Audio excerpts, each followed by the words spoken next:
You may have eaten their food at the fireworks, or Steeplechase, The bright colors of orchestra leader, or Live on the Green. All of them were put on by D&D Events. Its owner is Randy Dyce.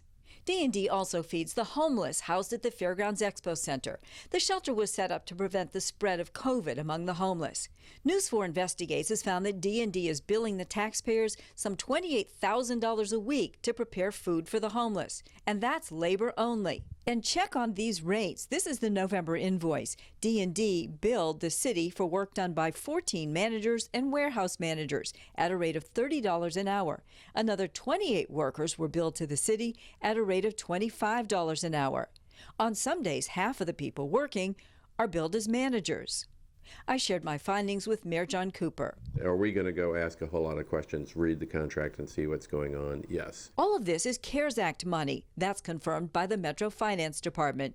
These are federal tax dollars sent to Nashville for expenses related to COVID. I'm interested to make sure that for the rest of COVID, that the CARES money is super well spent. Metro was in a hurry to set up an emergency homeless shelter when COVID hit Nashville.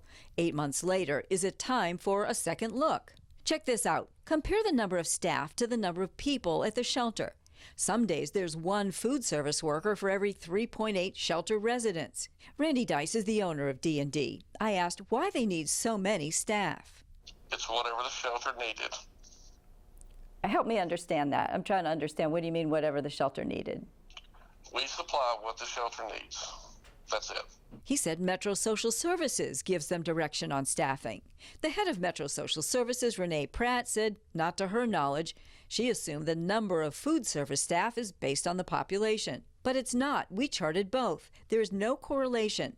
Look at the orange line on top. That's the shelter population. The shelter population goes up and down, but the bottom line, the number of people serving food, that doesn't change much. When the population spikes there, I would expect you to have more employees, but that's not been the trend. Depends on what you got to do. I mean,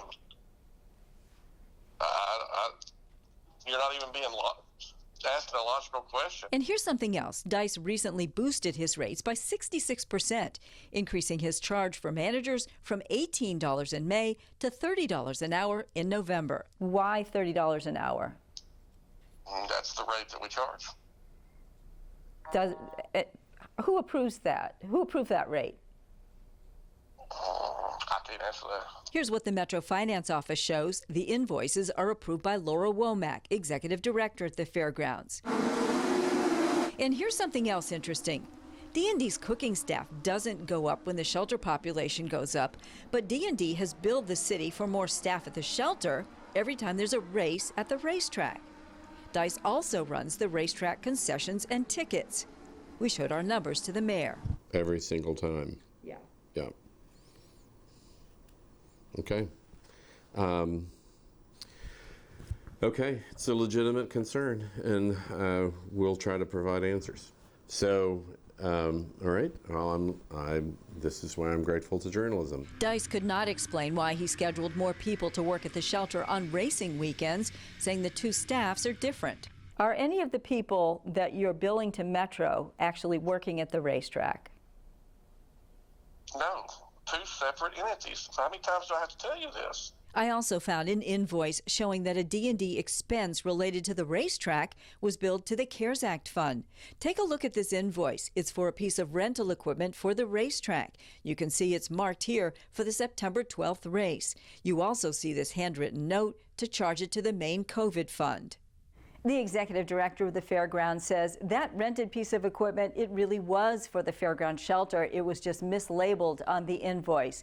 And meanwhile, D&D was paid more than $774,000 in COVID relief money the city could have used to help struggling families buy food. Nancy Amons, News 4 Nashville.